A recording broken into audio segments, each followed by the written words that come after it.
Ladies and gentlemen, welcome. Budapest Students Broadcast. Please enjoy.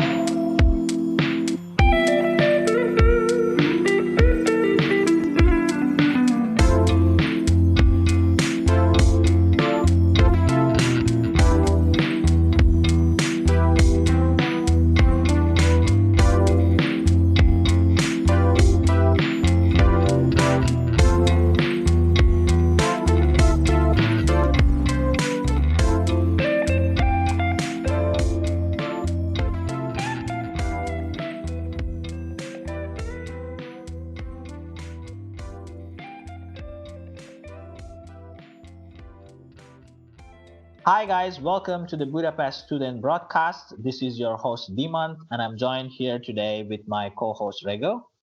Hello everyone, we hope you are doing fine and keeping safe in these very testing times.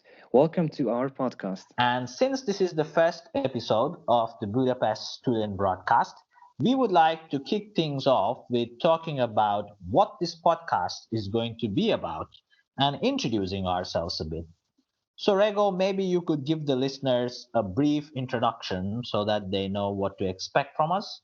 Yes, of course.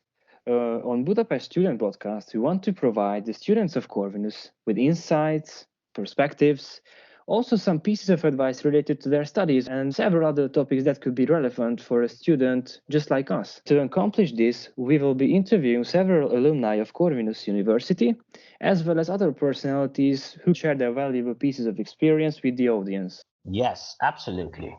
However, before we begin, we would like to tell you guys a bit about ourselves so that you have an idea of who your hosts are. Rego and I are both third-year students of communication and media at Corvinus University. And of course, being students ourselves, we're also very excited and keen to listen to what our guests have to say, as that would help us in improving our own lives and careers. Now let's jump into the interview. We would like to introduce our very first Professor Márton Rétvári, who is an alumni of Corvinus University and currently teaches at Corvinus, while also being engaged in several other roles. Yes. Hello, Professor Márton. Welcome to the Budapest Student Broadcast. Good afternoon to you and to our listeners as well. Hello, Professor, and thank you for joining us today. And how are you doing these days? Absolutely fine. The virus has changed a lot of things around, but I think we've been adapting. I've just actually, as you guys mentioned, I'm teaching. I've spent the entire day teaching. I had 4 different classes today, and now we are doing the podcast in the afternoon so we can get some additional info going. So I'm a tiny bit tired, to be entirely honest, but I think this is going to be fun and interesting, so I'm happy to be here. Yes, we hope that this would refresh your day as well. First off, we would like to start by asking you to tell us a bit about yourself and your career path up until now, in order for our listeners to get to know you a bit better. Absolutely. So basically, just as you mentioned, I'm an alumni of Corvinus. I started doing my BA good couple of, I think it was at least at this point, almost 12 or 13 years ago, I started doing my BA here. I did my BA and MA in Communication and Media Science. Then I moved over to the doctorate school that since has changed names, but it was used to called back when I started the the doctorate school for social communication. And that's where I'm doing my doctorate. I'm currently in the finishing stages of writing my dissertation. So hopefully in about a year, I'm going to be through with the process. And after my master's, I started to teach at the university as well, and also in the meantime started to look for some other additional things where I can really gain some additional income from. And this is how I started, mostly freelancing and working as an outside consultant for some companies over time. So I'm mostly doing web design, marketing, and business consultancy for small and medium-sized businesses here in Hungary, but I've had some other odd jobs over the years that would be probably too numerous to list for a podcast like this. It wouldn't really add anything to the discussion as well. Yes, thank you for that introduction, pretty detailed. I think our viewers now have a better idea of what you have done up until now. And as you mentioned, Professor Márton, that you are teaching as well as working in several other areas. So my question, the question I would like to ask you is, how has teaching helped you get better at maybe other skills that are really valued in the job market? Oh, that's a really good question. Overall, one of the biggest things that I would say is that teaching made me much better at explaining complicated technical things to other people. For example, in marketing, I've seen it frequently with my coworkers that they are trying to explain things to clients that know nothing about marketing, and they're just incredibly excitedly mentioning it's like, look, the CTR has increased 4.5% since last month, and the ROAS, and I can just see the client's face and the complete blank stares of I just don't understand a single word of what you just said. And this can lead to, even if you're an amazing marketer, to the client to distrust you, because you have the feeling of, is he doing a good job, or are they just trying to woo me with fancy numbers and words and they have no real meaning behind it? And teaching definitely made me able to understand, it's like, okay, I need to be more simple in my explanations. Okay, I understand how this client thinks, and just in general help communicate better in this regard. There were obviously a couple of good amount of things that I've learned at school, simply not just through teaching, but at school directly, that I'm still using to this day. Psychology, understanding how people communicate, general ideas in how you should be engaging under different communicational circumstances. But from teaching directly, I would say that the idea to learn how to communicate technical things to a non-technical audience was the biggest thing that I use basically every single time that I communicate with a client. So you would say taking complex concepts or highly technical ideas and simplifying it and breaking it down to match the audience's level of understanding would be one of the greatest skills that you have learned through teaching. I would say yes, absolutely. And this is one of the biggest skills that you need as an educator yourself. I've run into, and still running into, many cases, professors, highly esteemed professors in their field, who just have such a high level of understanding of a topic that they simply cannot really relate to where the students are. And they think that students understand it and think that it makes sense to students, and it just doesn't. I've had a fair share of classes like that myself. I had several topics that I didn't really get when I was a student, and when I started to read up on it and spend months of reading in a certain topic, that's when I started to understand it, because you need a certain level to actually understand them. But making these complicated things understandable to a non-technical audience is critically important. Yes. And speaking of teaching, something that ties in very well with teaching are good public speaking and good presentation skills. And we know that these skills can really set one apart from the crowd. So my question to you, Professor, is for students who are maybe very shy or not very good, or consider themselves not very good at public speaking and presenting, what are some steps that they could take to overcome their fears and their shyness and really get proficient at this skill? So the first thing that they need to understand is they are not alone. Fear of public speaking and fear of any form of public interaction is one of the most common fears that we have out there. About 60 to 70% of people struggle in at least some way with public speaking. And the best thing that they can do is twofold. One, practice before you actually go up and speak. And the reason for that is, if someone's really anxious, if someone doesn't feel good in these scenarios, while they're speaking, they're going to take up a considerable amount of energy to focus on, okay, my heart is beating, oh my God, what's going to happen? My hand is trembling. How do I stop this? I don't feel comfortable. I'm about to throw up. And it takes a considerable amount of energy just for people to get over this fear. And if you, in the meantime, have to focus on things like, okay, what am I supposed to say? What is the topic that I'm talking about? What is the next slide going to be in my presentation? If they also need to focus on these things, they are going to run out of mental capacity and mental energy and start to stutter. The presentation is going to turn much worse really quickly. And then it becomes a negative reinforcing loop. You start to trip over your words, and then you start feeling, oh my God, I'm screwing up so much. I once again stuttering. I don't know what's happening. I'm really blocking up. And then this takes up all your mental energy, panicking about how bad you're doing. And that causes you to completely self-destruct. And with practice, if you don't have to stress about anything else but keeping your own stress levels in check, then you're going to have enough energy to do this and move through the presentation. But the next thing, and this is what's, I think, much harder, and this is what students are really struggling with, is that you need to practice actually speaking up. Whenever you feel that it's uncomfortable to speak up, what if my English is not good enough? What if I mispronounce words? What if people don't understand me? What if they think I'm stupid? These are fears that literally every single person has.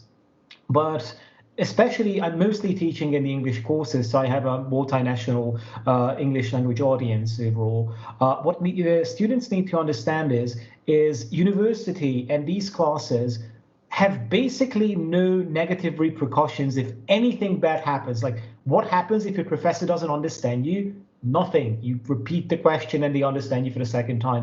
What if you ask a stupid question? Nothing. What if you take up a bit more time? Nothing. And nothing bad will come from the fact that you try to actually speak up and open up. But if you just stay quiet because it's uncomfortable, you don't want to, it feels much safer if you don't actually engage, then you are going to be losing valuable opportunities every single time to actually get more practice. Because if you don't speak English, if you don't speak up, not just in English, but in any language, then how do you expect to get better at it? If you just sit and listen, you will never be able to get up to it. There's a short story that I would like to tell here that I absolutely love in this regard. When I was a BA student, after my first year, I went out to the US to a summer camp for an entire summer. And I was working and doing rocketry and engaging a lot there. But I went out in a way that I never really spoke English at all, at any length. Like, I had classes in school where I spoke up for a couple sentences, and I watched a lot of videos and games and movies and everything. So I had a decent vocabulary back then. But I never was in an English language environment where I had to speak up. And I went out, and I got matched with two guys that we were working closely together, an Irish and a Scottish guy. And for the first couple of days, I was genuinely terrified. Like, I understood about 20% of what they were saying. And I was basically terrified of, okay, nobody understands me. I don't understand anybody. I'm just a huge failure. What am I doing here? I need to get home. Oh my God, what's happening? And over a couple of days, I realized that it's not me. It's just the fact that nobody understands these two guys. Like, they had such a thick accent that they were speaking English with that most Americans and even most British people just had genuine troubles understanding them for the first couple of days. And then when I started to speak up again and again and again, I became more and more comfortable speaking in almost any scenario. And by the end of the summer, I had absolutely zero problems speaking up. And one thing, and this is mostly for people that are not a native speaker or talking in their non-native languages, is the fact that people think that, oh my God, I'm not using perfect grammar. My pronunciation is not perfect. No one cares. Like, I've been teaching for 5 years. I think I made at least 30 or 40 mistakes per class today. Like, I mess up every second sentence that I say. My grammar is not perfect. I mispronounce things, and it doesn't matter. Because the key thing is if you get to a level where you can make yourself be understood by others. It's not that you need to be the president of the English Society of Proficient English Speakers International. You just need to make yourself be understood. And that's a way lower bar than where most people set themselves up to be. So these are the two key things, just to answer the question in a shorthand form: practice, and don't be afraid to actually speak up. Yes, thank you, Professor. Yeah, you were right. I think this is an area in which most students or most people struggle. Public speaking is said to be one of the top fears for everyone around the globe. And the first thing that I would like to ask you is, you mentioned preparation being very important.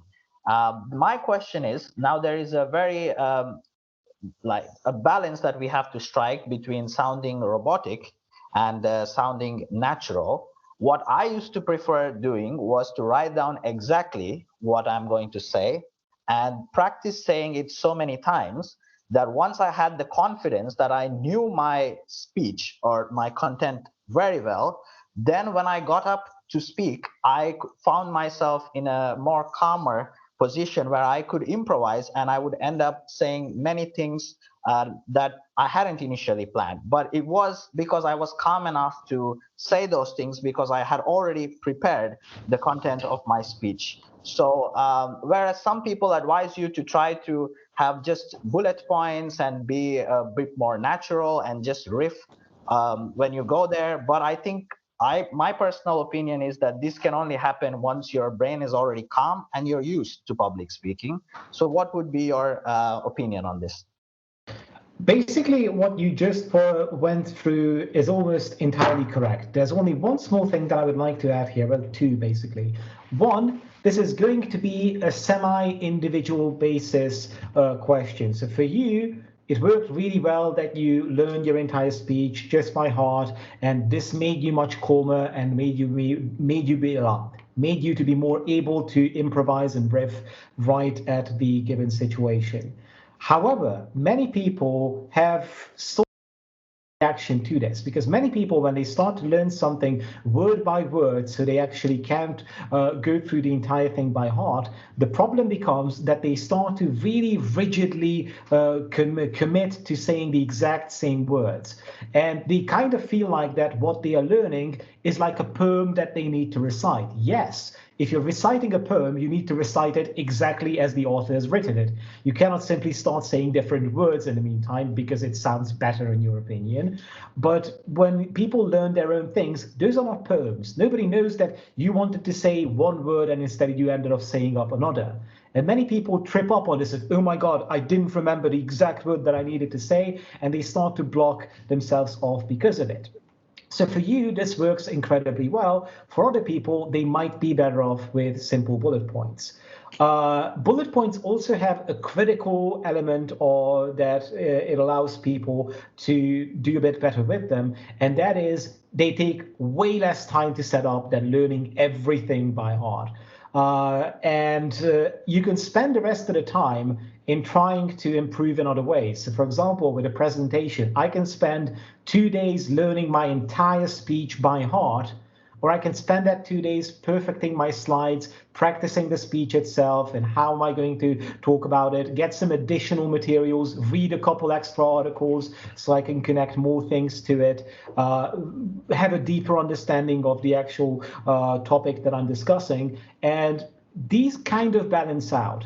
And depending on what your goal is, you're going to have different results. For example, I did some competitive public speaking back when I was a student, and there we had pre-written speeches, and those pre-written speeches were basically had to be recited word by word because every single thing, every single sentence was connected in a really, really well-structured and well-thought-out way. But if in a regular, like a 90-minute presentation that I'm giving as a regular class, if I accidentally mix up two sentences and say the name of the author before the quote, and I plan to do it the other way, or I just stutter around a bit and then get my bearing up, it doesn't really matter. It doesn't really deduce anything from the level of communication that's going on. So it's all going to depend on the exact communicational situation. If someone's incredibly nervous and they need that crutch that they know their speech by hand, every single thing is planned out, then definitely do that. Do whatever you need to do to give a good speech. But over time, you're going to, just as you said, in my opinion, 100% correctly, go to a point where you don't need to practice as you had before, that you don't need to learn everything by heart, word by word, but you're going to get a bit more comfortable with bullet points and getting through that way. Sorry. Yes, that was definitely my journey. And now, even nowadays, I prefer to have the content in my head. And then I tend to sometimes deviate from the script. But what really helped me was because I knew walking up to whenever I was going to give a speech or even for this interview for that matter, the fact that I have the questions that I want to ask or what the content that I want to deliver in my head allowed me to concentrate a bit more on how I deliver it, the pauses, and how my voice sounds, and the other aspects of making a good speech. Absolutely. And if you can spare the mental energy to do so, then that is an absolutely great way to go about it, because this is exactly what I mentioned. This way, you have energy in your head freed up so you can actually focus on these things. So this is a really important thing. And I think we're talking about the exact same thing, just with different words. So I absolutely agree with you and your assessment. Yes, thank you. Thank you for those valuable insights, Professor. And now we already touched upon freelancing as well when you were introducing yourself. And I would just like to ask you about freelancing a bit. And my question to you would be, what do you generally think about freelancing as opposed to being an employee? Is it something that one can attempt to do at the beginning of their career, freelancing, I mean, or is it better to gain some experience first before considering to try to freelance? It's really interesting that this question came up yesterday. I was teaching strategic communication, a class that you also had last year, and we just got to the freelancing part, and the student asked this exact same question, basically. So freelancing is about one key thing: providing some sort of value to your customer. And depending on what kind of freelancer are, this value can be something different. If you're a marketer, then the value that you're going to generate is a good marketing campaign that has a great return on investment to the client. If you're a freelance artist, your value will come from the positive feelings that people are going to feel when they engage with your artwork that you create for them. And depending on what kind of skills you accrued over the years, it's going to be differing whether you should start out as a freelancer or go work at a company. If you've been drawing and working as a freelance artist since you were 15, by the time you finish up school, you're going to have 8 years of experience in actually creating art that can be sold. And in that regard, then I would simply say, go for it. Absolutely. You can provide value. You can go by and actually give people meaningful art for their money. But in many other freelancing fields like marketing, web design, consulting, and many other fields, what people do is they try to branch out too soon, and they don't have the necessary know-how, they don't have the necessary experience to provide good value for their clients. And because of this, they're going to suffer. So what I usually say is I recommend starting working for a company, getting to know the industry, seeing if you can actually imagine yourself working in this industry before you jump into it. And that's going to be long-term beneficial for your freelancer career. Because if you start out by freelancing, you're going to start improving your freelancing career right at the start.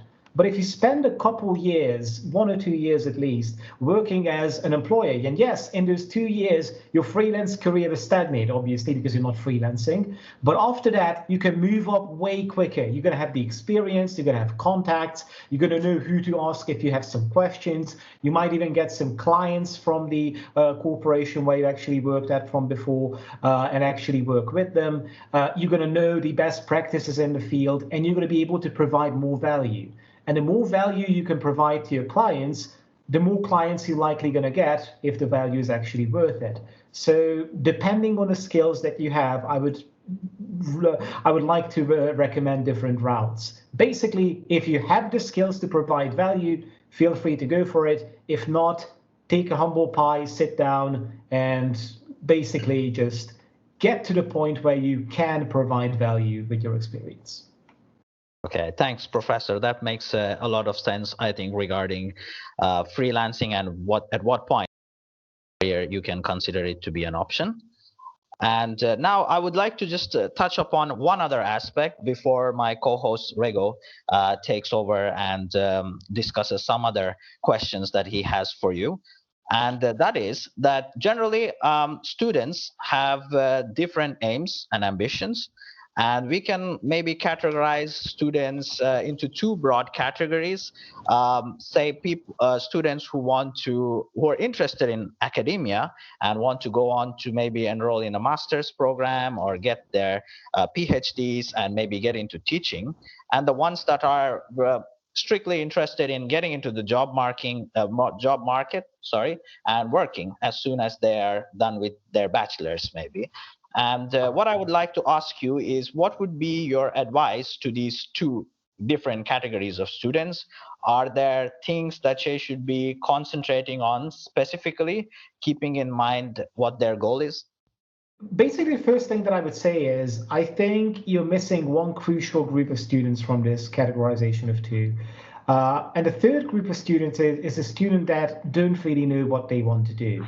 And this is the silent majority in many cases, because when you ask someone, they will always be afraid to say, it's like, well, I have no damn clue what I'm going to do. I'm just here because this seemed like a reasonable option. And everyone tries to act like as if they know what they want to do, as if they know in which direction they want to go in. Oh, I know 100% what I want to do. Most people don't. And I think it's important to talk about this because many people kind of suffer quietly. It's like everyone else has it figured out and it's only me. It's not only you. Most people have no clue what they're doing. I didn't have any clue what I was doing. But even if we take these three kinds of students under the same umbrella, I have a common actual solution and a common advice for them. Do things. I know it sounds really, really overly simplified and stupid, but that's the best thing that I can recommend to you. Do things. Be engaged in everything that you can get your hands on. Start working at any corporation that you can find. Join student organizations, talk to your professors, get invested in academia. And depending on what you're interested in, obviously you're going to be doing different things. If you already know that I want to be a sports journalist, this is what I want to do 100%, I know exactly what I want to do, then you should be doing things that take you in this direction. You don't need to focus on academia, you don't need to focus on other things. You should be doing things that take you closer to this goal. If you don't know what you're doing, then you should be just doing whatever you can because it's going to pay out later on. And if you don't do things, then you are going to make your job much harder. My mother had something to say to me when I was in high school that really stuck with me, and I genuinely believe it's great advice. And that was, if you don't know which door you want to go through, make sure you don't close any doors you later might want to go through. And what she meant by this is she always pushed me through high school to get as good grades as I want to and try to excel at most subjects because I didn't have a clear path back then. I didn't know if I wanted to become a lawyer, an engineer, or communications expert, freelancer, or whatever. But because I didn't know what I was doing, if I would say it's like, okay, I'm not going to care about school, what would have happened if I would have actually wanted to go to university when I was at that stage? I would have closed that door in front of me. And yes, I left several doors open in front of me that I now, looking back, never really wanted to go through anyway. Like there was no real point in studying biology and chemistry because I now, looking back, realize I wouldn't really want to do anything with those subjects now that I finished up school and went on with my life. But because I didn't close these doors, I had options in front of me. And it's the same at the university as well. If you just scoot by for 3 years and don't really do anything and just hope for the fact that, well, I've got a diploma and I guess things are going to work out, you're going to be in a much harder spot than if you open up doors in front of you. And yes, you might never really benefit from the fact that you did Erasmus. You might never benefit from the fact that you were part of 3 different student organizations. Your 3 research papers that you have written throughout your academic career might never really come back because you don't go into academia. But what you're doing with these is you're keeping doors open that later on in a couple of years you might have wanted to go through. If you want to get into academia and you haven't done anything and you haven't went to school at all and didn't join the master's program, it's going to be a much harder time to get back and open that door up again than if you just kept it open as you're a student. So do things and keep doors open if you don't know what door you want to go through. Yes, I think that's great advice, Professor, because sometimes I think finding what you want to do is a process of eliminating things that you don't want to do until you get to the thing that you do want to pursue. I've had so many. I have entire industries where I just say it's like I couldn't be able to work in that industry after I actually started working there, even though it sounded really cool from the outset. So that's absolutely true, and it's even going to be truer for your generation. Well, I'm not sure if you can talk about your generation and my generation, but there's still at least a bit of a difference as basically the job market changes. Students right now can expect to go through not just different workplaces, but different careers throughout their lives. What we had 30, 40 years ago of when you're 25, you join a company, you spend 45 years there, and then you actually retire from the same company you started working at 45 years ago is basically unheard of today, unless you start your own company and you just stay there. But for regular people working regular jobs, this is not something that happens any longer. So keeping these doors open and being able to change and change through these careers is more important than ever. So absolutely, I agree with what you just said. Yeah, thank you, Yeah, Professor. yes. I just wanted to say that I really, really agree with you what you just previously said, that the market is changing, and I think we can say that we are in the era of coronavirus now, and the current situation can maybe enhance the changing of the market a little bit. And it is stressful to find a job as a student, or it is stressful to plan the career. As you just mentioned, not many people know what to do, and we should have a strategy. Do you have any suggestions? What could be some additional skills right now during the coronavirus, because it makes pretty much everything different? So basically, there's different answers that I can give depending on where someone is in their career. Overall, one of the biggest things that you should be looking at is future-proofing yourself. You should be aware of what changes are happening, what is going to be happening in the next couple of years, what can and can't be automated, and how the given field where you want to get into is going to change. If someone says that they are currently studying and they want to become a long-haul trucker, I would say that don't do that, because your job, your entire field is likely to go away relatively shortly, at least in a large sense. So future-proofing is definitely one big thing that most people have to keep in mind. And future-proofing doesn't simply mean the fact of, okay, so for example, trucking is going to go away. Marketing is going to be heavily automated and is being heavily automated right now. Google is coming out with more and more automation every single month. Journalism is being more and more automated. Bots are now writing most of the easy to read regular 5V type articles in more and more places. So you need to figure out what are going to be the things that you can add as a human being to make yourself valuable in the job market. Some of these things that are going to be really, really hard to automate is going to be actual soft skills. And this is why I believe that communication is going to have a huge resurgence, because you cannot really automate human contact and human emotions for the foreseeable future. And also creative problem solving. One of the key things is that currently is a big in-demand skill is the idea that you're able to actually solve issues when you encounter them, because workplaces and methods and everything is changing so much quicker. You need to be able to adapt to new situations much easier. And the previous, I don't know what to do in this situation, I never encountered this, needs to turn into, I don't know what to do, but I know how I can figure it out. The big problem is many people are saying that we don't need any lexical knowledge because Google's there and I can just Google whatever I need. And that's absolutely true. The problem is that most people don't know how to Google things.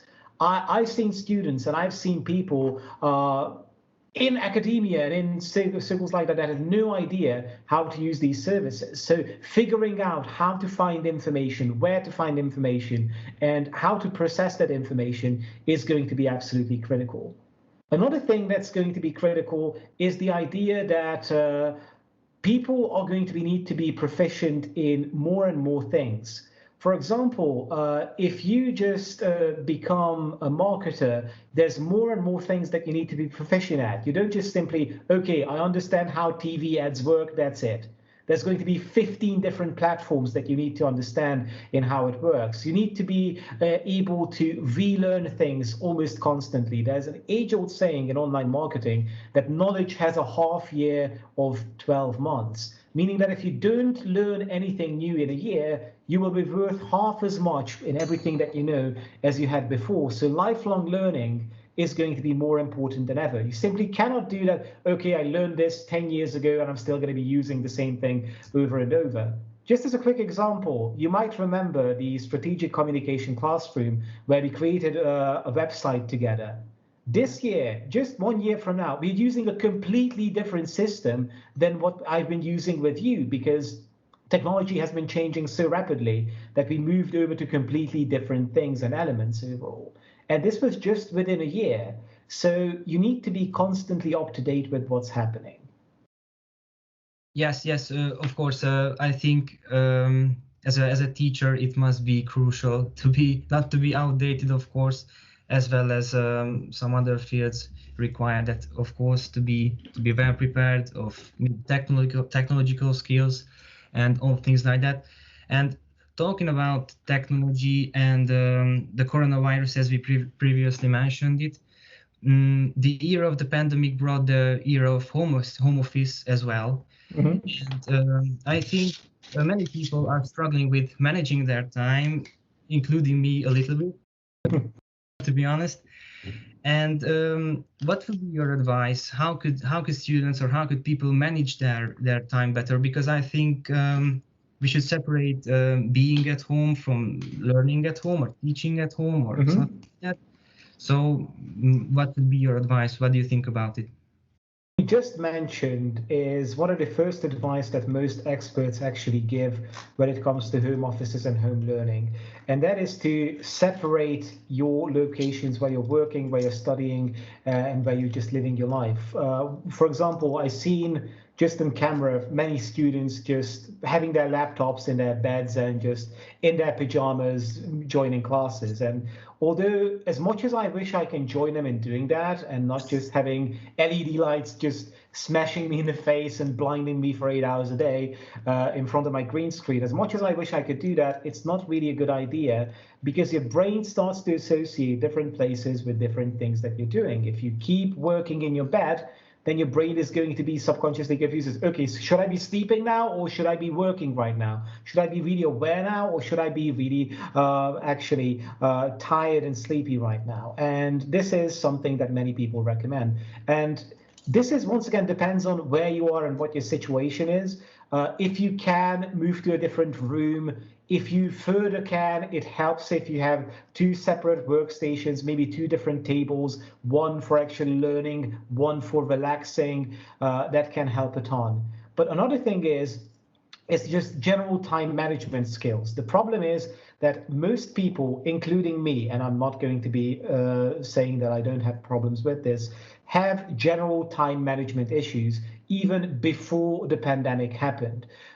So these need to be worked out, because the pandemic basically took all of this and turned it upside down and just added an additional layer of problems on top. So if you had problems before the pandemic, you're surely going to have problems during the pandemic as well. So general time management skills, prioritizations, creating a calendar, sticking to it, figuring out a rhythm in which you can work can all help tremendously, but it's going to be definitely hard during the pandemic. Another thing is, and this is something that many people are struggling with, is that this is a global pandemic. This is something that we haven't seen for basically 100 years, and certainly not within most of our lifetimes. And if you try to take this time to, this is going to be the time where I'm going to reinvent myself and become incredibly productive and do so many new things, then you not necessarily fail, but you set yourself up to failure. Because if you weren't able to start your own business or start meditating or be incredibly productive without a global pandemic going on, why do you expect that now during a global pandemic you can suddenly do all these things? Just because you don't have to spend an hour of your day traveling to or from school, it won't really mean that you necessarily have so much more time in your hand to do these things. So don't beat yourself up too hard. Yes, thanks for the valuable pieces of advice. You mentioned that managing the time is crucial, maybe creating a calendar. And the other problem with a lot of students, and I don't want to talk about myself, but to be honest, it happens with me sometimes as well, that procrastinating is a huge issue.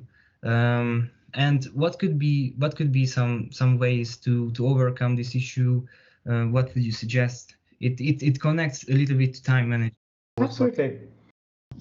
Procrastination is a huge issue that I myself struggle with quite often. And some of the key things regarding procrastination is usually procrastination is pure and simply trying to get away from tasks that you find uncomfortable, that you don't want to do.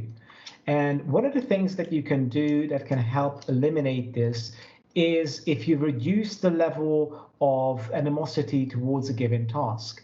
If you start to feel, okay, I need to sit down and write 5 pages because I have a 5-page homework that I need to do. Your body and your mind is just going to go, nope, not doing that. That sounds insane. I'm too tired. I have so many things going on. No. Start bargaining with yourself. Okay, what if I write 2 pages today? Nope, too tired. Can't do that. Instantly go for YouTube or Netflix. 1 page. Nope, still too much. Half a page. Nope, no. Okay, what if I read an article and just create a paragraph long summary of that? Can I do that? If I do that, after that I can watch YouTube. Okay, that sounds fair. And your mind, and you basically just bargain with yourself, and your mind is you're going to feel like that you're going to start to have less and less resistance towards these tasks. For example, I have to do several quotes for new clients after I finish up this podcast. It's going to take a lot of time. It's going to be hard work. It's going to be boring, to be honest. And the way that I can really go with this is, okay, I'm going to write one of these quotes and I'm going to play a couple games or whatever I want to do. Or I'm going to watch an episode, or I'm going to get some food or go out for a run and then continue on. And in many cases, what happens is once you get down to this level of, okay, my brain is no longer fighting against me, then once you start working, you're going to notice it's like, okay, I've read this article, I got the paragraph ready, but I found 2 more articles that look kind of interesting, so I'm also going to read those and create some notes from that. And you might not write the entire 5-page essay in that given time, but you're going to find yourself reading a couple articles, maybe writing a page or 2, and then you can come back to it tomorrow. So that's one thing that can certainly help. Another thing that can help in these scenarios is if you work in smaller focused chunks. This is called the Pomodoro method. And the idea is that you spend 25 minutes actively working with no interruptions, and then you take a small break, and then another 25 minutes and small break. And after a couple of these, you take a longer break from it. And this can help because many people have a feeling of, okay, I need to sit down and study for 6 hours. And you can't really do that. Like, nobody's going to sit down and focus for 6 hours. But for 25 minutes, most people can achieve that. And another crucial thing is, especially related to today's world and today's environment, we are surrounded by distractions. Next to you, you're working on your laptop, you're constantly having new things come up again and again and again. So these things can absolutely take your attention away. Just during this podcast, I have 4 different email folders, Facebook, Teams, and every other thing beeping in front of my face constantly. And you have this feeling of, I need to answer this right now. I need to get back to this. What am I doing right now? And this can really hurt you when you try to focus your work. This is why, for example, and also for the fact because I'm much more active just as a person during these times, I work much better at nighttime. Why? Because when I get and start working, it won't be that in 5 seconds I get a new email and then a Facebook notification, and then a student messages me on Teams, and then someone else has some problems, and then the neighbors start shouting around, and I get distracted by that. And for example, I personally found that I work much better during the night. And if you can find when and where you can be productive, you can be eliminating these distractions much easier. Yes, I agree with you, and I consider myself some type of person who likes to work at night. Maybe, yeah, what you said, that the distractions are in a lower number, and as third year students, we are currently writing our thesis, and I think it is a huge task for us, and there is a strategy for me as well, that like putting away my mobile phone, switching off the internet, and I think it helps a lot, because I think yes, what you said, the advice, like the mobile phone or TV, everything is just distracting us. And I think it is just better to move to a room where there's nothing around you, and you can concentrate on your work. Absolutely. When it comes to projects like your thesis, this is something that I can recommend to everyone overall. And that is, you don't sit down to write your thesis. Whenever you sit down that today I'm going to write my thesis, that's the wrong approach to take. What you're going to do is, today I'm going to sit down and read 5 articles. Today I'm going to sit down and write the introduction for my thesis. Today I'm going to sit down and work on the research that I'm going to undertake for my thesis.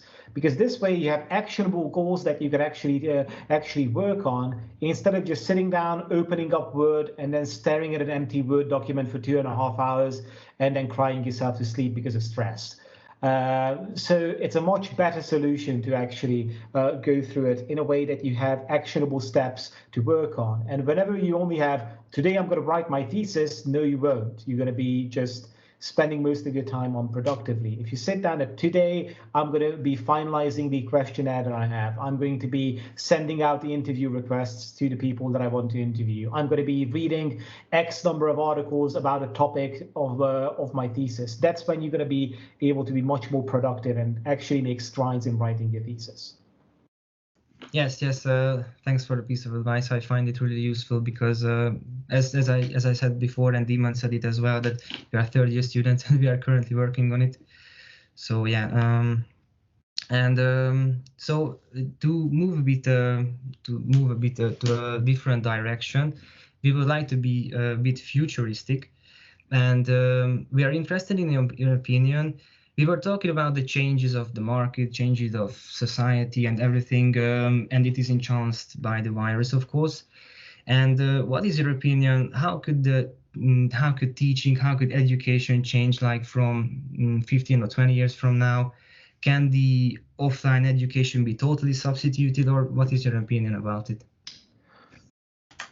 Education is going to change, and is changing constantly, but there are certain questions and certain things that people don't take into consideration. For example, even though communication and media is a place where most of the things can be substituted online instead of face-to-face classrooms, there are tons of different classes and tons of different professions where automation like this is almost impossible. Can you imagine teaching someone to become a doctor through Microsoft Teams? Or teaching someone to become an engineer working with different materials, and you can't do that in an online setting. So there's all going to be places where automation like this is going to be nigh on impossible, or going online will be nigh on impossible.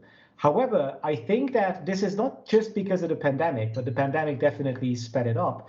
We are definitely seeing a change in what education even is. We are struggling with the question of what university should be about. Should we be teaching people to be academics? Should we be simply teaching people how to be efficient at the given part of the job market where they're supposed to get to with their diploma? Should we be giving people a certain outlook on life and giving them a higher purpose that sets them apart from someone that didn't go to school? These are all questions that academia and universities are trying to answer for decades at this point. And this shift has been changing slowly over the years, and the pandemic, just as you said, had just been speeding this up. And the research when it comes to can we go fully online is kind of not really conclusive. One of the biggest problems when it comes to online education is the actual lack of direct feedback and the way how students just lose interest and motivation. Even with the best courses that we have online courses, the dropout rate reaches 70, 80, 90% high rates because students just lose motivation. Online education is amazing if you have a student that is self-motivated, they want to learn, they want to find out new things, they're interested in the topic, they understand why they want to learn this given material. It's a great tool to do that. The problem is that many of the classes and many of these skills and many of the students are simply not ready to do this. They need the constant element of, okay, guys, if you don't actually speak up, I'm going to be lowering your grade. If you don't send in your essay by next week, I'm going to fail you for this class. You don't really have that in that big of an element in an online classroom. And even right now, what I'm really seeing is the biggest problem with students is not the technology, and correct me if you're seeing it differently from your perspective. It's not that the professors are not able to join Microsoft Teams or hold an online class. It's simply the idea that they lose motivation incredibly quickly. They don't have the fellow students there. They're sitting in their bedroom alone, or maybe with one more person, like Dimon and Ali are doing right now in one room. And the motivation just keeps dropping significantly over time. The biggest thing that I noticed is when we went online, I genuinely tried my best to give as good of an online experience as I can to my students. And even with this, what I noticed is the 20% of students that are incredibly self-motivated, they are great students, super active, they had no real problems. They just went with the online format and they learned just as much. They engaged, they were active, they did their projects. And I didn't really feel like from my end that they lost anything significant with online education. My biggest problem was, and this is what I hear from my colleagues as well, who I talk to, is that the students that in a regular offline classroom can be brought along with the class itself. Like when you have that flow feeling of, okay, everyone else is listening, everyone else is paying attention, I shouldn't be the only one. These students we just kind of lost. And there's no real way to reach them. I cannot tell you how many classes where I'm just sitting, it was like, does anybody hear me? Does anybody have any questions? Can you speak up? Like, and no one does that. And I see this trend quite significantly. For example, I have several classes where I know from years of experience that there's a huge discussion going on about it because students are interested in it and they want to speak up and they want to debate that topic. And these classes just fail completely online. It's like, okay, so let's discuss this. And it's like, just silence. No one speaking up, no one discussing, and no accountability.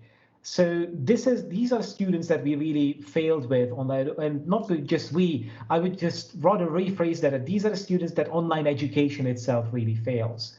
So we still are way ahead of solving these issues before online education can become widespread and work for many more things than it does today. But we still see changes around, like we have new methods like inverted classrooms or flipped classrooms. We have gamified classrooms coming in, more and more online elements being introduced to the classes. And these work great. For example, Zoom's breakout room feature is awesome, that you can just send students out in groups to discuss things with a couple clicks and get them to discuss in groups. And there's no, okay, so everyone listen up, you're going to get into 5 groups, 1, 2, 3, 4, 1, 2, 3, 4, and spend 5 minutes in trying to arrange students. No, 20 seconds, then you're done, and you split the students into 4 groups.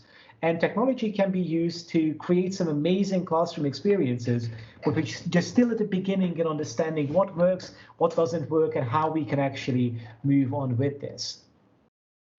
I totally agree with you on that. And just to react to what you said beforehand, I don't think that the technology is a problem for the society of nowadays.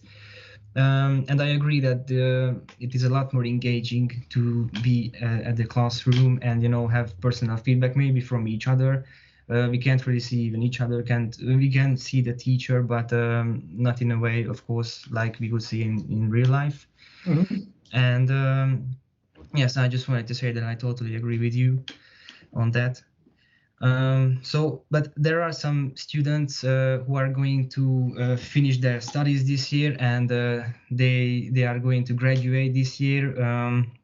in the midst of chaos that the virus has created, and all of it is going to be online learning, but we are not sure, like this semester and the next one as well. What would be your advice? How would you motivate them maybe? Because it must be challenging right now for them. And us, yes, as I'm going to graduate this year, hopefully. Honestly, I think the best answer that I can give to students based on what I've heard from them and their feelings regarding the situation is that it's not you. Many people are taking the current situation incredibly hard. I've had students, really good students, that graduated last semester, and we were just discussing how their job hunt is going, and they told me, it's like, but I have a diploma and I applied to 50 different places and I didn't even hear back from them, and no one's hiring, and did I do something wrong? And this is the same thing that I'm telling them. It's not you. This is an unprecedented time, and I'm not envying you at all. It's much harder for someone who graduates right now than someone who graduated 5 years ago. And you're in this unenviable position. But what you need to understand that it's not you. It's currently a really, really tough time. And the sooner that you understand that, one, these tough times are going to end and things go back to relatively normal state that we had before. And two, you're going to get through this. I know it's hard. I know you didn't plan to have 2.5 semesters of online education out of your 3 semesters here, but you're going to get through this. And in the grand scheme of things, when you're going to look back from your deathbed at your life, this whole coronavirus, hopefully for the most of you, if you don't get sick or you don't lose anyone from it, is going to be a blip in your radar. And I know that right now it feels like something suffocating and something that is controlling your entire life, but it's going to go away. And if you just persevere, things are going to get better. Yes, thank you. I think that maybe we are suffering right now a bit or struggling, but of course, because of the virus itself, if someone gets it, it's horrible, and but it has some tremendous other effects as well. But Do you guys actually have anyone? I'm wondering, do you guys actually have anyone that you know that actually got the virus? I'm not sure. I wasn't tested, but I felt the how do you say, the symptoms of it. I've heard so many people say that. Like, I genuinely, dozens of different people in the last couple of years, weeks and months, have told me that's like, well, I technically haven't been tested yet, but and Yeah, always gets a but. Yes, maybe it is just I don't know how to say it, like hypochondria. Is that correct in English? And Polly says that she knows a girl who had it, and I know some colleagues of mine as well. They had it. They did not really have huge symptoms or terrible ones, but yes, they did have it. Yeah.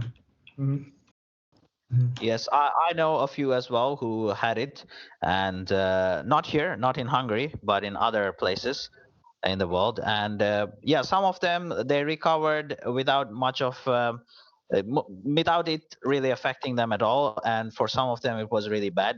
I think it depends on a lot of factors that nobody clearly knows till now. Yeah, absolutely. That's what I've heard from people that got it in my friend circle as well. Yes. Well, to wrap up, thank you, Professor, very much for being on our podcast. And it was really a pleasure discussing various things with you. And I think you were able to give us really valuable insights and nuggets of knowledge and tips that we can use for sure. Thank you for inviting me. It was a pleasure to be here, and I hope that it is going to be useful for at least a couple of our listeners overall. Best of luck with the project overall. I just wanted to say as well that thank you so much for joining us and being our first guest. And the tips that you gave are really useful even, for us as well. And I hope that the listeners find it useful as well, and they can they can work on some areas that we were touching. And thanks a lot for joining us. No problem. See you around, guys. Enjoy. Thank you very Goodbye. Thank you. That was the first episode of the Budapest Student Broadcast. Thank you guys for listening, and I hope you found it interesting and helpful. Yes, thank you for joining us, and please like and subscribe to our channel, and follow our Facebook page, which you can find in the description, where we are going to keep you updated about our future episodes. Thank you guys for listening. Bye-bye. Goodbye. Thank you, guys. Have a nice day.